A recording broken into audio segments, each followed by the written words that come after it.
실제 이제 약을 드셨을 때 힘들었던 증상들이 사라지니까 살 것 같다. 가급적이면 이제 먹을 수 있으면 죽을 때까지 호르몬제는 이제 못 끊을 것 같다 라고 하시는 분들도 있죠. 힘드신 분들이 어떻게 또 약을 그렇게 안 드실 수가 있겠어요. 비교적 이제 안전한 약제는 크게 세 가지라고 생각해 보시면 되는데요. 첫 번째 카테고리는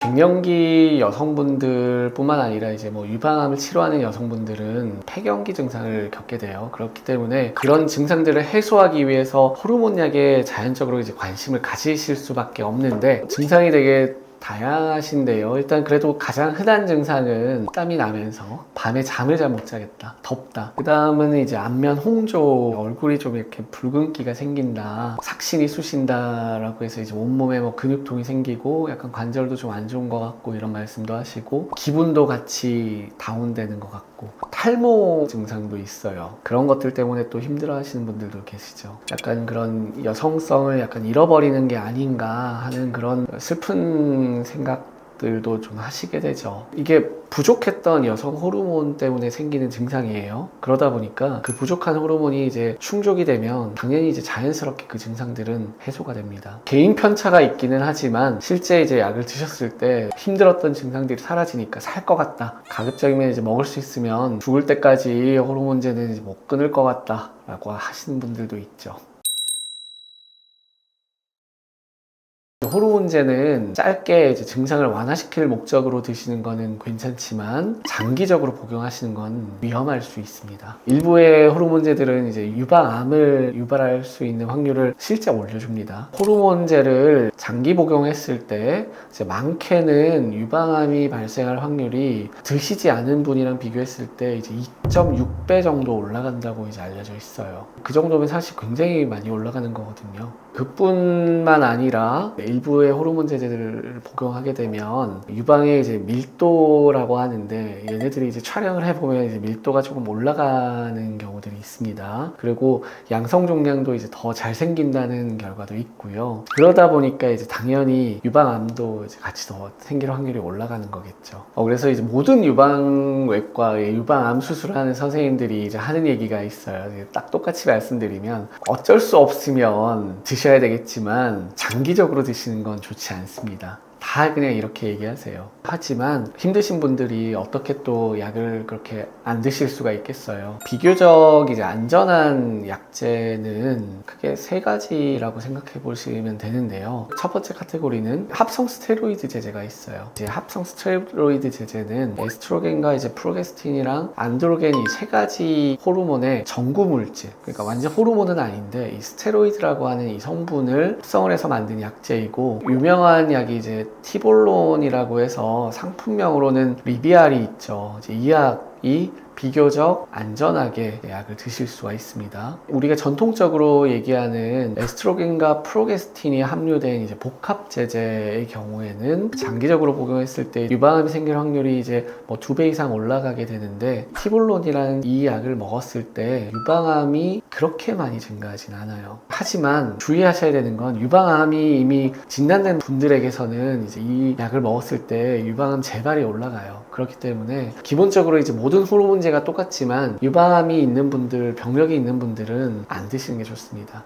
그리고 두 번째는 에스트로겐에다가 바제독시펜이라고 해서 선택적 에스트로겐 수용체를 조절하는 약제가 있어요. 컨셉이 어떤 거냐면, 실제 에스트로겐은 공급을 해주면서 내 유방 조직에서 얘가 작용하는 걸 차단시켜줘요. 그러니까 이제 유방 쪽에는 크게 문제를 이제 일으키지 않으면서 부족한 에스트로겐을 공급을 해줘서 문제가 생기는 갱년기 증상을 해소해주는 약이 에스트로겐과 바제독시펜이 합성된 혼합제제이고, 상품명으로는 듀아비브라고 뭐 유명하죠. 이제 비급여 약이기도 하고, 이제 뭐 한때 공급이 중단돼서 또 이제 더 유명해졌던 약이긴 한데요. 이 듀아비브라고 하는 약이 비교적 안전하게 복용을 할 수가 있습니다.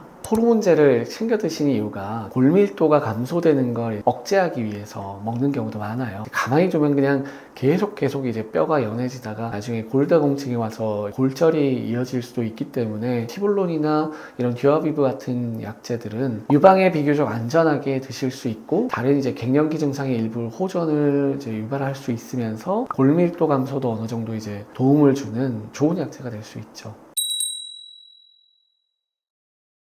처음에 말씀드렸죠. 이제 에스트로겐과 프로게스틴이 복합적으로 들어있는 약재는 사실 좀 피하시는 걸 추천을 드려요. 프로게스틴을 섞어야 되는 이유가 에스트로겐만 공급을 하게 되면 자궁 내막이 자꾸 두꺼워져요. 그러다 보면 이제 자궁 내막암이 생길 수 있어서 자궁이 있는 여성분들은 에스트로겐 단독 제제만은 쓸 수가 없습니다. 그래서 복합 제제를 쓰면 실제 생리하듯이 출혈이 생기면서 이제 자궁 내막을 보호를 해줘요. 근데 이제 문제는 이 복합 제제를 먹으면 유방암이 생길 가능성이 이제 올라가게 됩니다. 근데 이제 2019년도 란셋이라는 국제 학술지에 발표된 내용을 보면 1년 정도를 복용하는 거는 위험도가 크게 올라가진 않는데 그 1년을 넘어가기 시작하면 위험도가 서서히 올라가기 시작하고요. 그리고 5년을 넘게 되면 2배 이상 위험도가 올라가게 돼요. 문제는 이제 그때부터 약을 끊는다고 하더라도 그 효과가 남아있을 수가 있습니다. 그렇기 때문에 가급적이면 그런 제제들은 정말 이제 필요한 경우에 단기간 복용하는 것만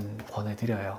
듀아비브는 일단 제일 큰 문제가 뭐냐면 장기적인 추적 데이터가 없어요. 그렇기 때문에 다 괜찮다라고 말씀드리기는 아직은 조금 이른 감이 있습니다. 티볼론은 뭐 고령에서 복용을 했을 때 심혈관계 부작용이 생길 수 있어서 뭐 여러 가지로 불안하신 분들은 이제 차선책이 있는데요. 생약 성분으로 만든 클리마토플란이라는 약이 있어요. 블랙코호시라고 해서 그 성분을 추출해서 만든 약인데 이제 일부의 갱년기 증상을 호소하는 여성분들은 이 클리마토플란을 먹었을 때 갱년기 증상의 완화가 있을 수 있어요. 모든 분들이 그렇진 않지만 효과를 볼 수 있는 분들이 있기 때문에 호르몬제가 좀 부담이신 분들이라면 이런 클리마토플란이라는 제제를 드시는 것도 도움이 될 수 있습니다.